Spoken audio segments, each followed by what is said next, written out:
I think we're live on Facebook. Welcome, everyone. I'm Rikki Quintana, the founder and CEO of HoonArts Fair Trade. And with me, I have our chief collaborator, Denise Bucci. She's based in Asheville, North Carolina. And our wonderful guest today, Sarah Wilkinson. But I'm going to let Denise introduce Sarah today.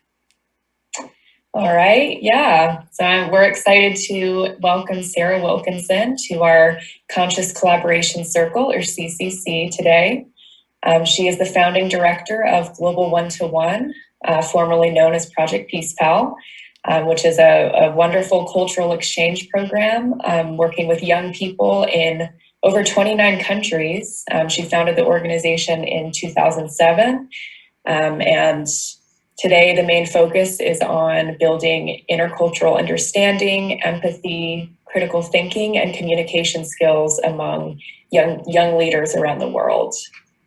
And in 2020, Sarah received her master's in public administration, focusing her research on developing intercultural understanding and communication with adolescents through virtual exchange. Her work is dedicated to the belief that collaboration and partnerships highlight our shared humanity and become an unstoppable force for positive change. So we're excited to welcome Sarah, and I'll let Rikki and Sarah take it from here. Thank you, Denise. The reason I had Denise introduce Sarah is because I actually met Denise through Sarah. Before we went live, we were trying to figure out when we first connected. We think it was either 2013 or 2014. We think it was probably 2013 when I was a volunteer with a local organization that hosts short-term professional exchange delegations. And we had our first delegation from Tajikistan, and the theme of their visit was youth and civic engagement. So we're pretty sure that we took that delegation to visit Sarah and learn about Global One-to-One, but we're not positive. But so the three of us have a long history together.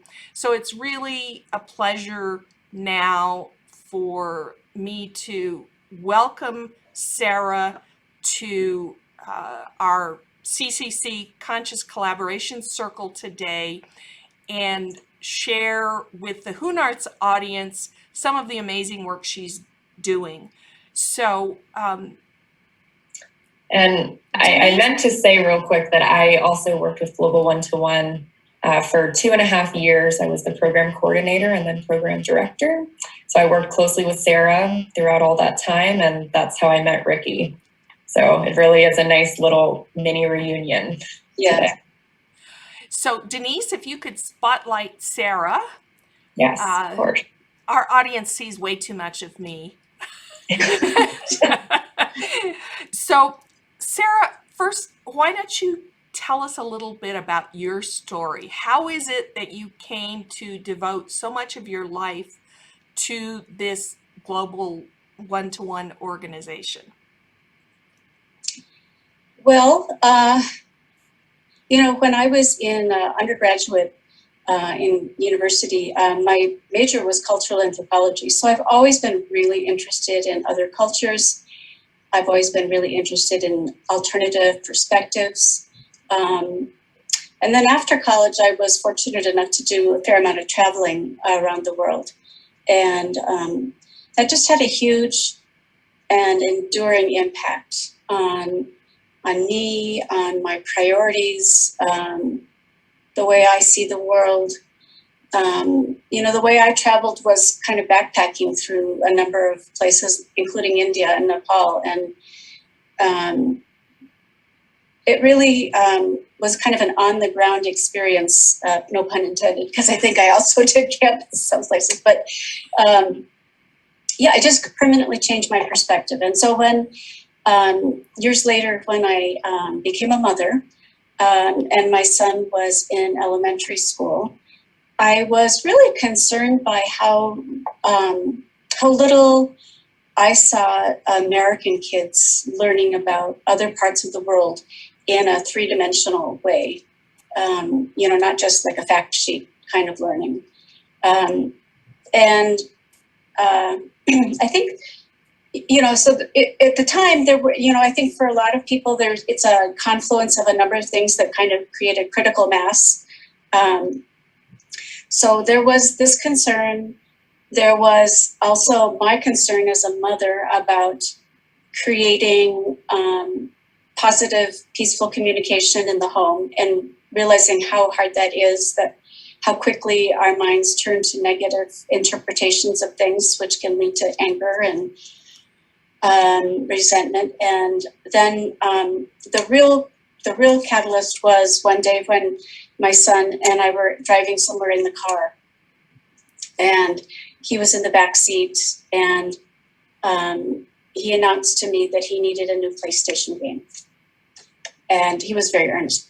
I need a new PlayStation game. And I think he probably knew which one he needed. But I said, well, you don't need it. You want it. And so there was a bit of silence from the back seat for a little while. And then he announced, well, they're the same thing. And I literally had to pull over to the side of the road because I was so shook by that. And it wasn't like, it just was, to me, it was, there's such a confusion in the world today about need and want for those of us that are living in privileged situations where we have our basic needs met. And so then things that we want can then become, we perceive them as a need.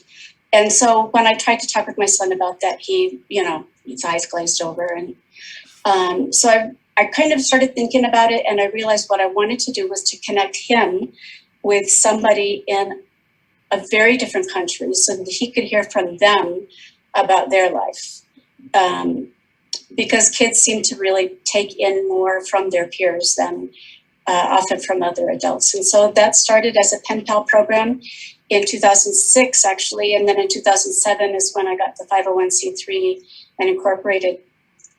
So initially we were writing handwritten pen pal letters to students in Togo, West Africa, and also in Ocotal, Nicaragua. And it started out as a volunteer project, Rikki. I really just thought of it as kind of a short-term thing. And then it just grew and grew and grew. And here I am, almost 15 years later. So what are you doing now, and who does your organization serve in 2021? Oh, yeah, 2021. So much has changed, right? Not only in 15 years, but over just even the last year and a half. Well, we have been shifting away from more of the hard copy, handwritten letters, although I'm certainly reevaluating whether or not we want to make that a permanent change. So, of course, especially with the pandemic, when schools closed, students were at home, because typically our program is implemented in school classrooms with a teacher. So obviously that wasn't going to work last year. So we moved everything online into a virtual online platform. And this most recent year, in fact, just this last couple of weeks, we've kind of wrapped up for the school year. We had several hundred students in Boston, Massachusetts, and in Agadir, Morocco, participating in an online exchange. The majority of it was asynchronous, so it was activities that they shared online. And then that included short videos, which were really sweet. So students got to introduce themselves to each other with videos, especially with the time zone difference. That was important. And then my favorite part were the synchronous sessions, where we would meet on Saturday afternoons and get to know each other. So what's different about your program from the traditional kind of pen pal program that I grew up with? Well, that's a great question, because I think that many people over the years have kind of confused what we do. And so that's one of the reasons that we continuously are working on how to communicate effectively what we do. So we take some of the best parts of that intimate pen pal relationship, that one-to-one, and then we embed it in a group setting, the classroom or a school club. And within that setting, students learn about the country and the culture. They get a chance to hear from each other what their experiences are like with their pen pal. And so this ends up having like a exponential impact where you have that wonderful one-to-one experience that you had with a pen pal, and then it's kind of magnified in this group context. And it also sets more of a cultural, historical setting. And don't you include as part of the program specific question prompts or writing prompts, so it's guided a little bit with an intention of students communicating their cultural context? Exactly. Yeah, exactly. So we start with the premise that, you know, everybody's a little shy to get to know each other. So we start off with introductions. So students, whether it's the pen pal letter or our online virtual exchange, they begin with just introductions. You know, who are you? Tell us a little bit about your family, your friends, your hobbies.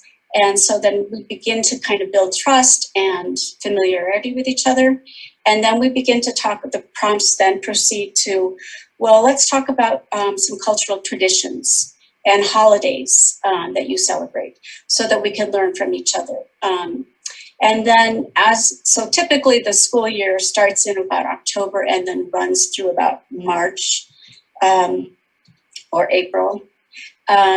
And so gradually over the course of the year, then we begin to go into a more global perspective.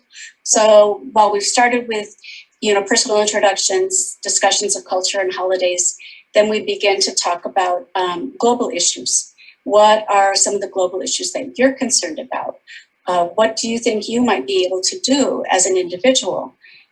This last year on the virtual exchange, we were able to add in a component of social justice, learning about stereotyping and bias, and how to become more self-aware when we're in the middle of that. And then from there, move to this conversation about global issues so that, you know, cultural barriers or bias and prejudice that can sometimes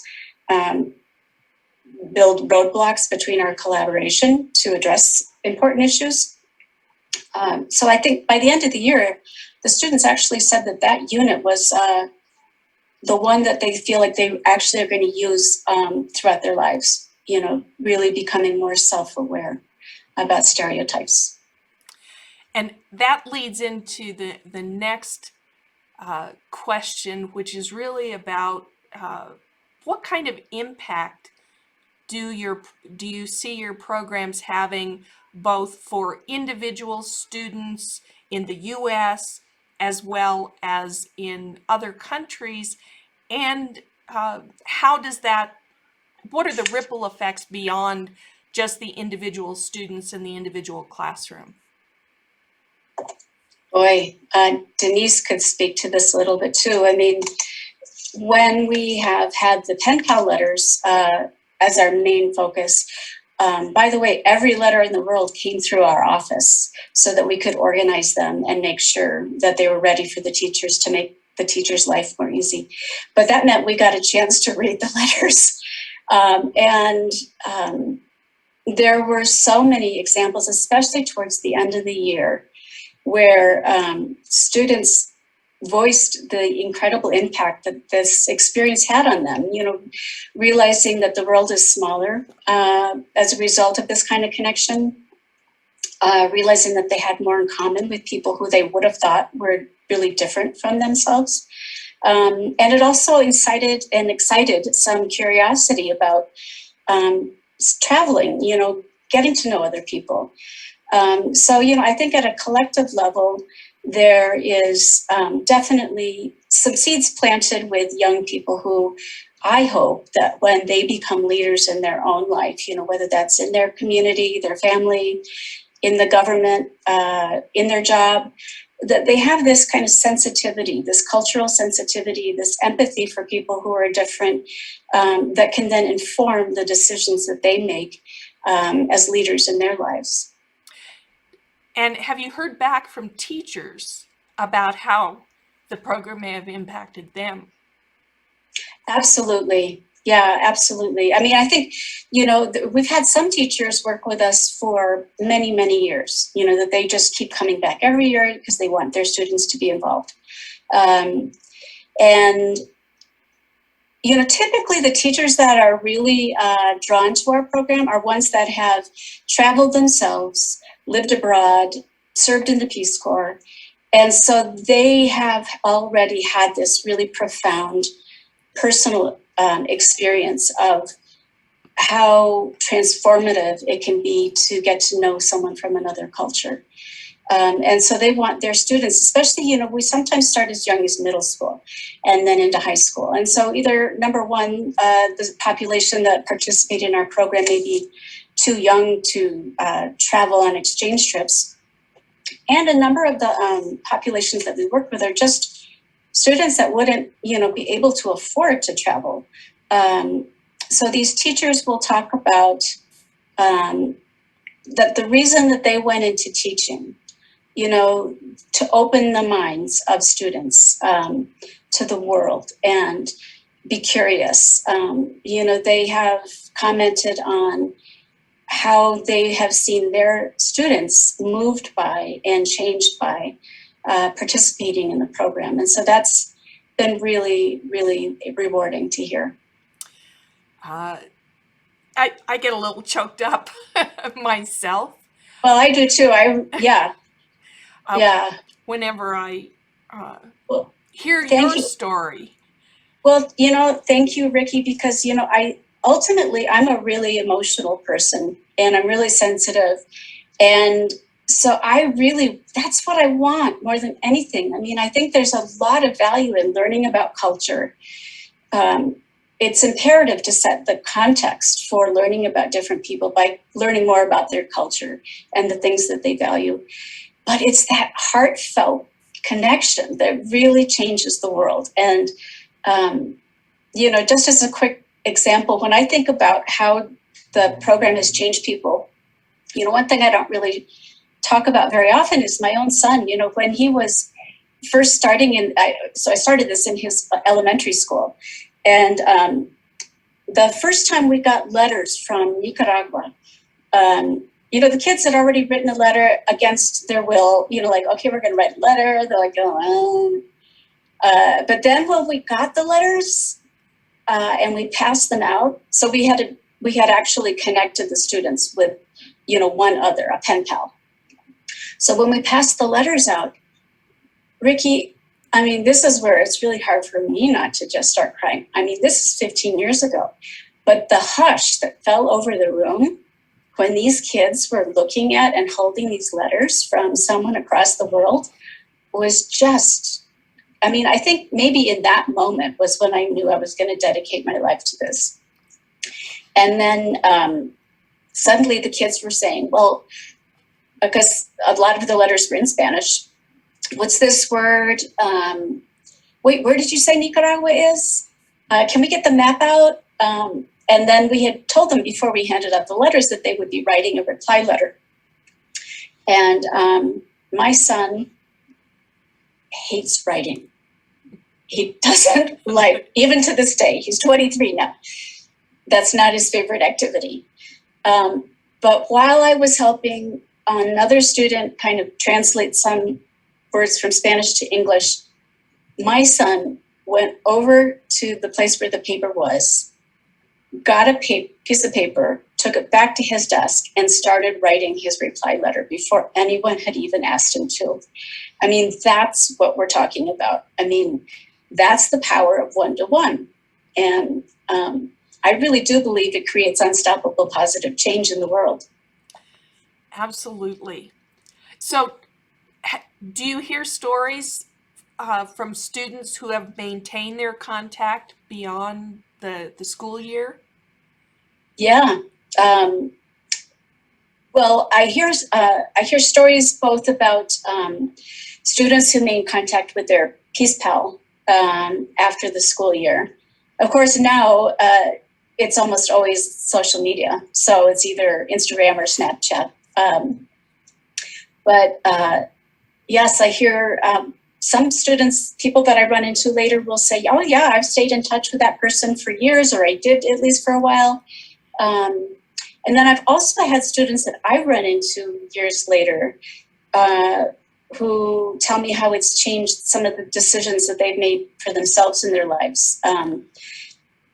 Several years ago, I was also teaching a course in peace studies at the University of New Mexico, and I ran into some students who had participated at that time, like 10 years prior, and they were very interested in international studies. Yeah, one of them said, I was going to go into engineering, but the more I thought about it, the more I realized I really want to work with like the State Department in order to be an ambassador or just live and study abroad. And then actually a couple of the people I still are in contact with do work with the State Department. One is currently at the embassy in Algiers, and one is in DC.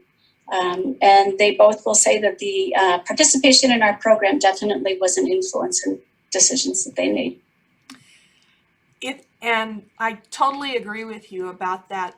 The power of connecting and building relationships. That's the whole genesis of HoonArts.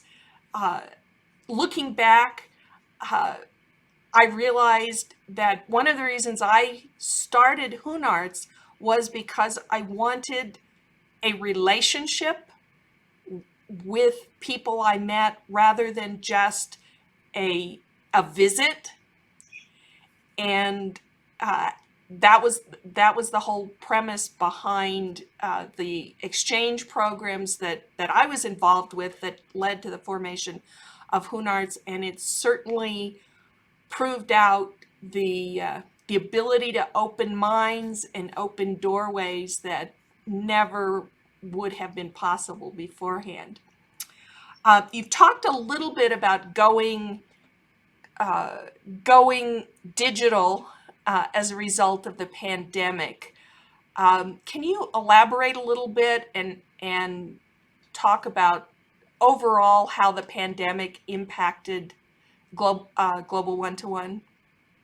Yeah, sure. Well,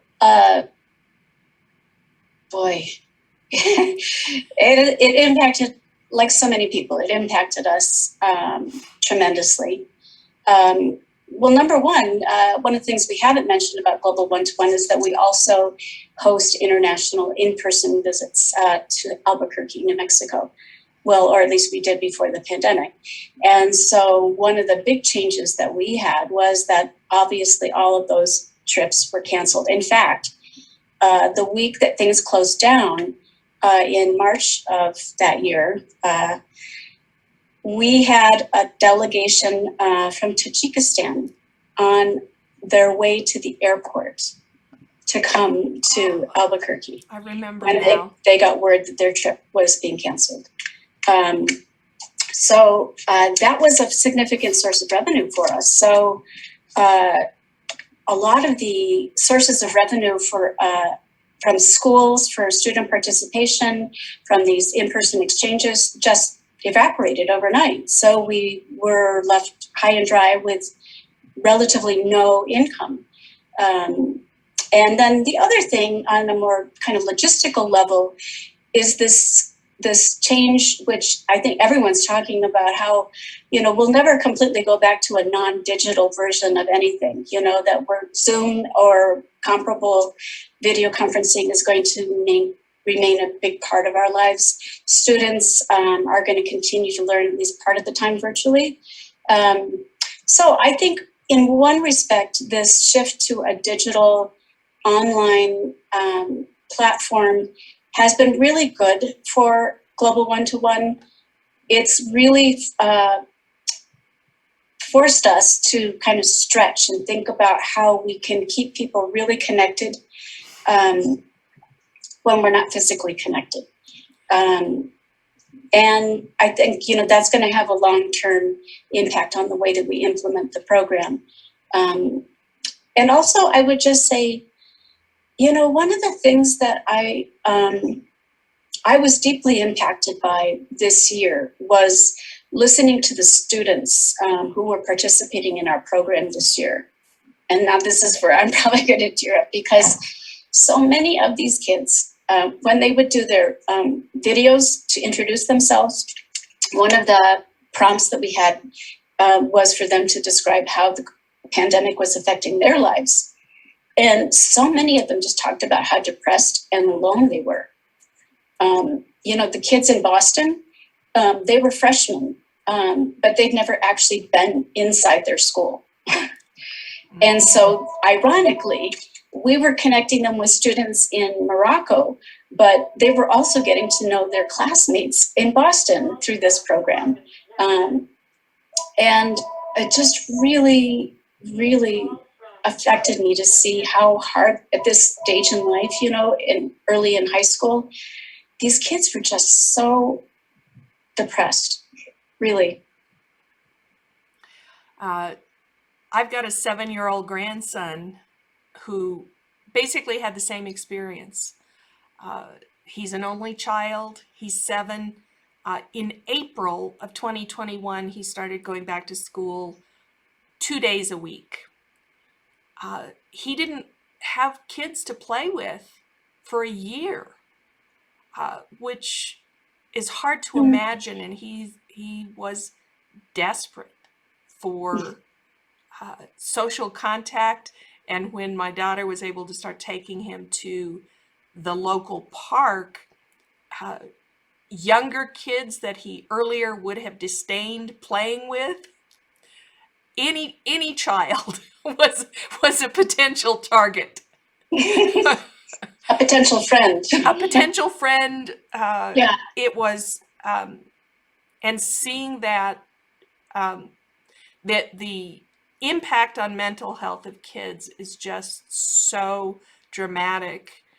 We see it as adults, but sometimes we forget that it has the same kind of impact on kids.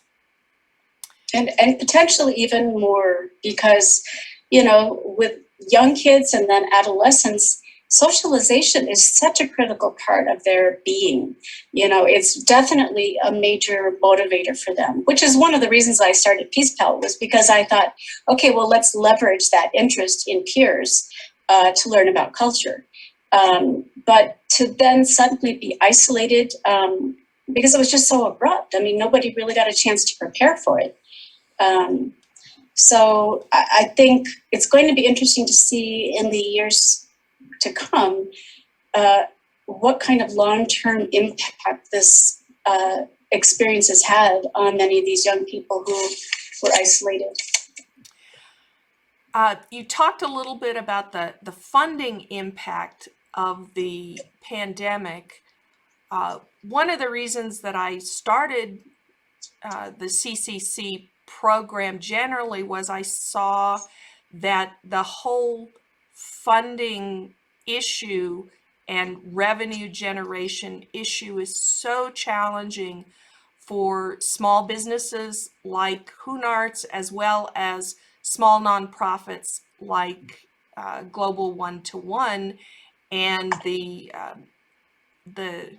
the income gap that continues to grow, and it also impacts the ability of small organizations to reach a larger audience.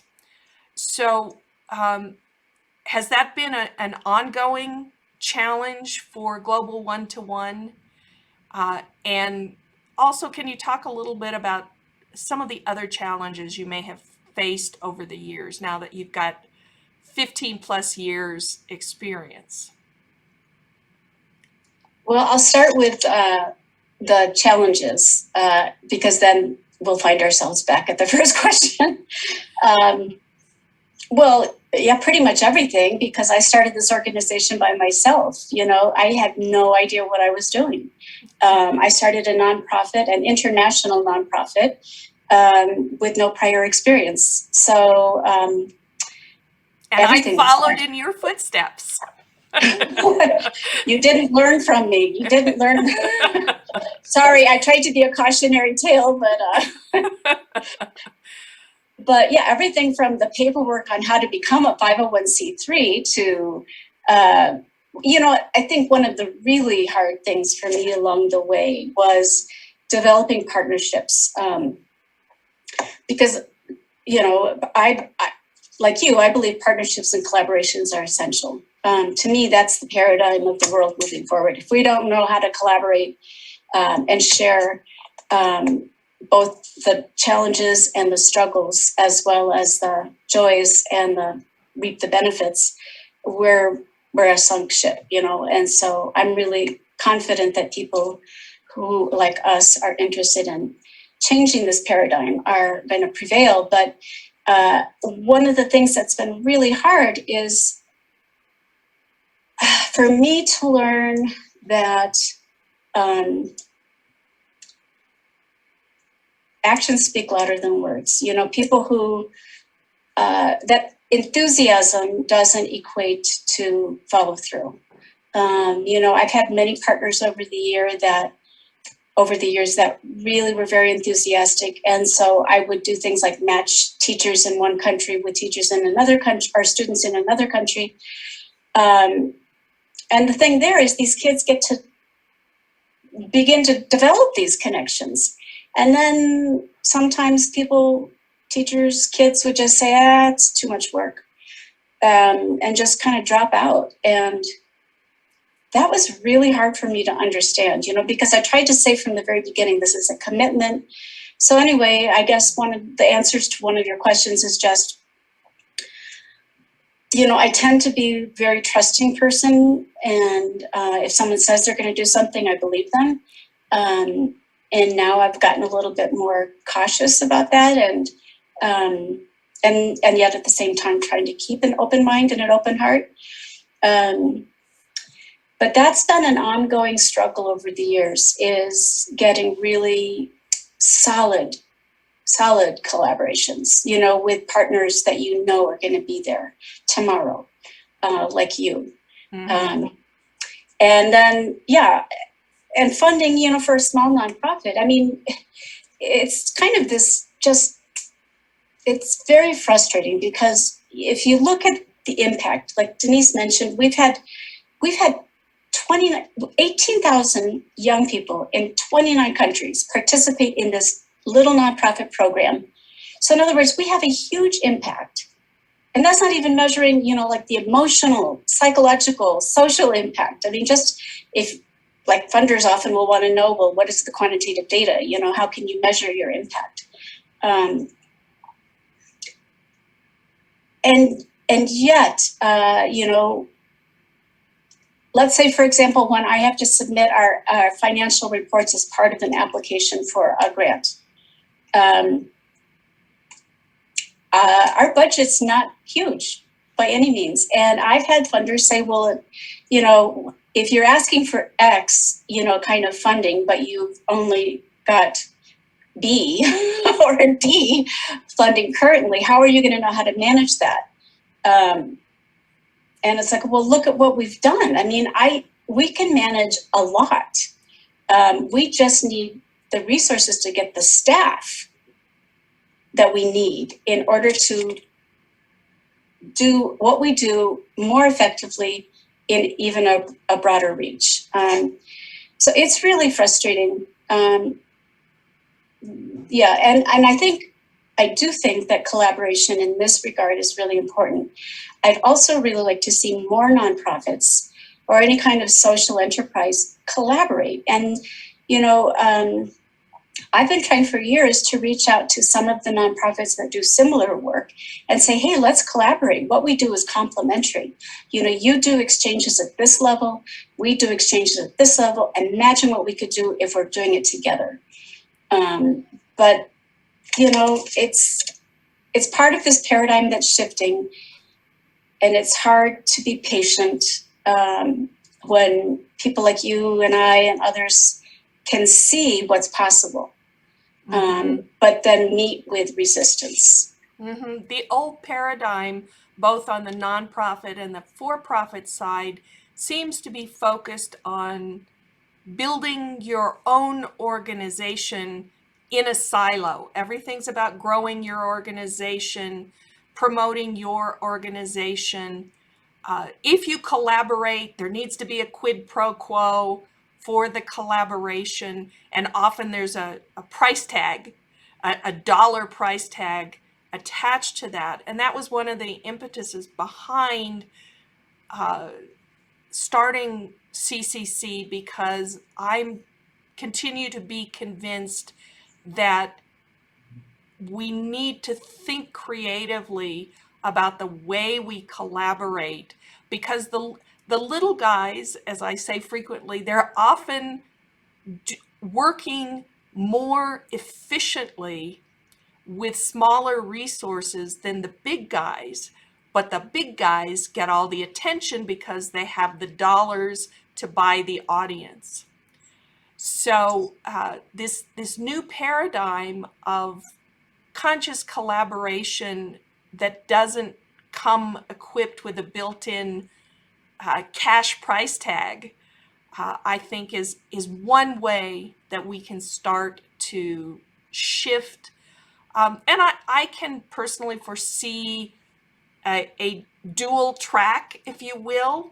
The big guys continue to do their business and do it effectively, but if the little guys can band together in an effective way, they can build a larger audience and have a larger impact through working together, through conscious collaboration, rather than only focusing about building their own brand and marketing their own services and products.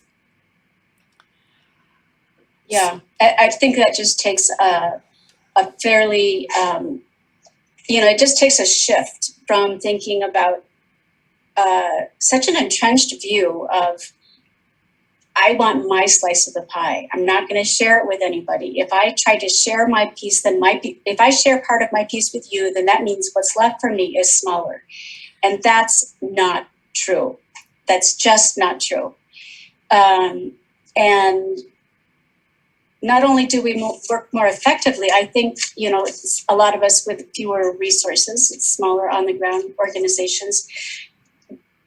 We also have, we've also learned a lot about dynamics in the way to run a business, the way to interact with people, that I think many larger businesses are either missing entirely, and some of them actually are conscious of the fact that they are missing something. That they want more interpersonal connection among their employees. That's good for business. If your employees are happy, then you're going to probably have more productive people. And what about the metaphor or the paradigm could also be like bigger businesses. There have been some businesses that have encouraged their employees to volunteer with an organization, to the point that they actually let their employees take paid time from work to go volunteer. And what they find is that really energizes those people when they come back to work. So I think that that's just one small example of ways that we can collaborate more, even at kind of somewhat superficial levels, so that it kind of trickles down at every level. So as we start to wrap up our conversation today, what's one important tip or piece of advice that you would have for other people struggling to build a sustainable business, whether for profit or nonprofit, that has a social impact function or mission? Perseverance. Just persevere. And in order to do that, we have to reach out to each other. It's so easy to just become isolated. Like I've sometimes just persevered, but just by sheer grit, and perseverance when we can be inspired by and with each other is, I think, the ideal way, so that we can continue to be generating more, you know, how do you put that? You know, just so basically, again, it's like an exponential synergistic thing, you know, so that by being here with you today, I'm energized, and, you know, that helps me take that energy back to my work. But, you know, when I would make presentations to kids in school and I would say, look, I had no idea what I was doing when I started this organization. And now look what it's done. Anyone can do this. Anyone. And you got to be prepared to work really hard and stick with it. It's certainly not an instant. The myth of the overnight success is truly a myth. So if members of our audience want to find out more about Global One-to-One, where should they go? Our website is globalone2one.org. So GLOBAL, the number one, the letters TO, the number one.org. We also have a Facebook page and a LinkedIn page, an Instagram page, although I think that's been neglected. But the website is a good place to start. And if you use Contact Us, then that will go directly to me. And so if someone wants to ask me any particular questions or find out more about how to get involved, they can contact me that way. Well, I certainly encourage any teachers or parents out there who are excited about the idea of having kids get involved in intercultural exchange in a really meaningful way. Just get in touch with Sarah. It'll be one of the best experiences of your life. So as we wrap up our conversation today, if I say the words conscious collaboration, what does that look like for you? This. Yeah, it's like one of the best things. It's one of the best feelings, you know, conscious collaboration, when you get a group of people together who have similar visions, similar ideas, similar purpose, sense of purpose. And we start talking and we realize, oh, I can help with this and you could help with that. And, oh, you make a suggestion I never would have thought of. And, you know, so it's really, the whole is much greater than the sum of the parts. And everybody's a lot happier with conscious collaboration. I couldn't say it better. So with that, I want to thank you so much, Sarah, for joining us today. It's been a delight to catch up with you personally and to be able to share your amazing work with our HoonArts audience. Thank you, as always, Denise. You're an integral part of our HoonArts team. So we'll say goodbye for today and look forward to seeing you the next time. Thanks so much for having me here today. It's been great. Thank you both. You've both been a tremendous inspiration to me over the years, and I know to so many other people too. Thank you, Denise. So okay. See you next time. Yep. Thanks so much.